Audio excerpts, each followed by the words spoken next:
Di dunia yang makin tak menentu, satu demi satu negara tersandung di tepi jurang utang. Dari Eropa sampai Amerika Latin, cerita yang sama terus terulang, ekonomi tumbang, rakyat menjerit, dan pemerintahan goyah karena tak sanggup membayar utang yang menumpuk. Tapi di tengah badai itu ada satu negara yang masih berdiri cukup tegak, Indonesia. Pertanyaannya, sampai kapan? Hingga kuartal kedua tahun 2025, total utang pemerintah pusat tercatat mencapai 9.138 triliun rupiah. Angka yang bikin kening berkerut. Tapi menurut Kementerian Keuangan, posisi ini masih jauh dari kata berbahaya. Rasio utang terhadap produk domestik bruto atau PDB berada di 39,86%. Artinya dari setiap 100 rupiah nilai ekonomi Indonesia, utangnya tak sampai 40. Masih aman, bahkan lebih rendah dibanding banyak negara lain. Malaysia, Filipina, dan Thailand sudah di kisaran 60%, India bahkan 84%.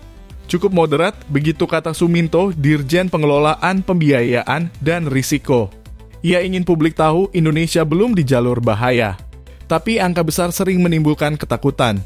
Pemerintah sudah tenggelam dalam utang. Begitu suara yang kerap muncul di media sosial. Dan disinilah Menteri Keuangan Purbaya Yudi Sadewa angkat bicara.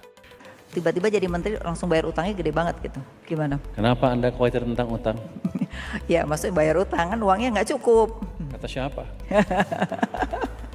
Purbaya menjelaskan lembaga dunia cuma lihat dua hal, kemauan dan kemampuan bayar. Dan Indonesia, kata dia, punya keduanya.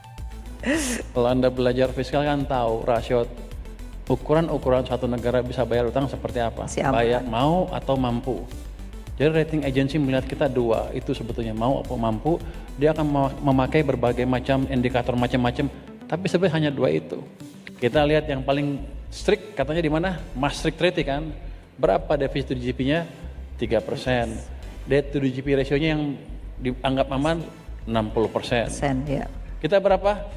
Defisitnya di bawah 3%. Ya. Tax ratio-nya di bawah 40%. Ya. Jadi dengan standar internasional yang paling ketat pun kita masih prudent. Lihat negara-negara Eropa, semua mendekati 100% sekarang. Amerika ada 100% debt to GDP ratio-nya.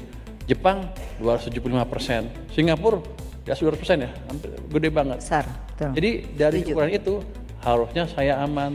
Jadi Ibu nggak usah terlalu panik.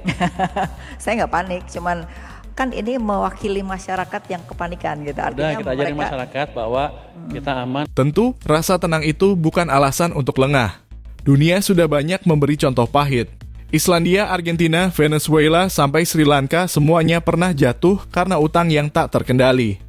Dari cadangan devisa yang anjlok, inflasi yang menggila, sampai krisis sosial yang memecah negara. Mereka dulu juga merasa aman sampai tiba-tiba tidak lagi. Untungnya, struktur utang Indonesia cukup sehat. Sebagian besar berasal dari surat berharga negara dalam rupiah, bukan dari valuta asing.